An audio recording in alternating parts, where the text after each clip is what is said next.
നഷ്ടപ്പെട്ടിട്ടുള്ളത് എപ്പോഴും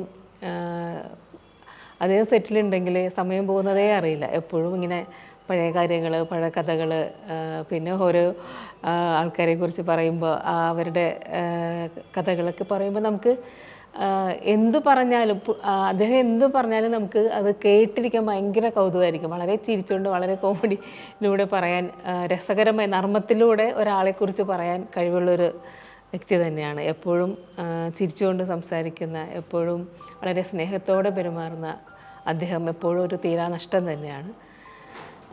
ഉപ്പുമുളക് ഒരുപാട് ഇഷ്ടമായിരുന്നു. എപ്പോൾ ഉപ്പുമുളക് ഞാൻ ചെയ്തതിന് ശേഷം എപ്പോൾ കണ്ടാലും ഉപ്പുമുളകിനെ കുറിച്ച് എന്നോട് ഒരുപാട് സംസാരിക്കും. ഉപ്പുമുളകിൻ്റെ ഷൂട്ടിംഗ് രീതികളെക്കുറിച്ച് ചോദിക്കലുണ്ട്. അതുപോലെ വീട്ടിൽ അദ്ദേഹത്തിൻ്റെ ചെറുമക്കൾക്ക് ഒരുപാട് ഇഷ്ടമാണെന്നും വീട്ടിൽ അവരെല്ലാവരും ഉപ്പുമുളക് കാണാറുണ്ടെന്നും ഒക്കെ എന്നോട് എപ്പോൾ കാണുമ്പോഴും സംസാരിക്കുമായിരുന്നു. ഈ അടുത്തും ഞാനൊരു മൂവി അദ്ദേഹത്തിൻ്റെ ഒപ്പം ചെയ്യാൻ എനിക്ക് ഭാഗ്യം കിട്ടി. അപ്പോൾ ജീവിതത്തിലെപ്പോഴും ഒരു തീരാനഷ്ടം തന്നെയാണ് അദ്ദേഹത്തിൻ്റെ മരണം. എനിക്കതുമായിട്ട് കുറച്ച് അടുത്ത പരിചയം കുറച്ചേ ഉള്ളൂ. കാരണം 2-3 ഷോസിൽ നമ്മൾ പങ്കെടുത്തിട്ടുണ്ട്. പിന്നെ അല്ലാതെ നമ്മുടെ ഉപ്പുമുളകിൻ്റെ സെറ്റിനടുത്ത് അദ്ദേഹത്തിൻ്റെ വേറൊരു സിനിമ ഷൂട്ടായിട്ട് ബന്ധപ്പെട്ട് വന്നപ്പോൾ പരിചയപ്പെടാനായി കുറച്ചൊക്കെ സംസാരിക്കാൻ പറ്റി. പക്ഷേ സംസാരിച്ച നിമിഷങ്ങളൊന്നും വളരെ നർമ്മം നിറഞ്ഞ സംഭാഷണങ്ങളായിരുന്നു. ഒരിക്കലും ജീവിതത്തിൽ മറക്കാൻ പറ്റില്ല.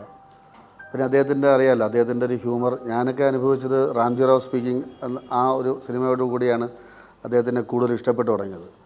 അപ്പോൾ ഞാനും ഈ ഹാസ്യം കൈകാര്യം ചെയ്തുകൊണ്ടിരിക്കുകയാണല്ലോ ഇപ്പോൾ ഈ നമ്മുടെ സിറ്റ്കോം പരിപാടിയിലൊക്കെ. പക്ഷേ അദ്ദേഹത്തിൻ്റെ ഒരു വേറിട്ടൊരു ഹാസ്യ രീതിയാണ്. ഒരു പതിഞ്ഞ താളത്തിൽ തുടങ്ങി വളരെ ജനഹൃദയങ്ങളിലേക്ക് വളരെ ഒഴുകിയെത്തുന്ന ഒരു ഹാസ്യ രീതിയാണ് അദ്ദേഹത്തിൻ്റെത്.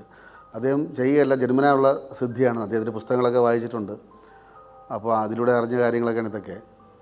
പക്ഷെ എന്നിരുന്നാലും എന്തായിരുന്നാലും ശരി തന്നെ അദ്ദേഹത്തിൻ്റെ ഒരു വിയോഗം നമുക്ക് മലയാള സിനിമയ്ക്കും വ്യക്തിപരമായിട്ട് എന്നെപ്പോലെ അദ്ദേഹത്തിൻ്റെ സിനിമകളും അദ്ദേഹത്തിൻ്റെ പുസ്തകങ്ങളും വായിച്ച് ആസ്വദിക്കുന്ന ഒരാളെന്ന രീതിയിലും ഒരു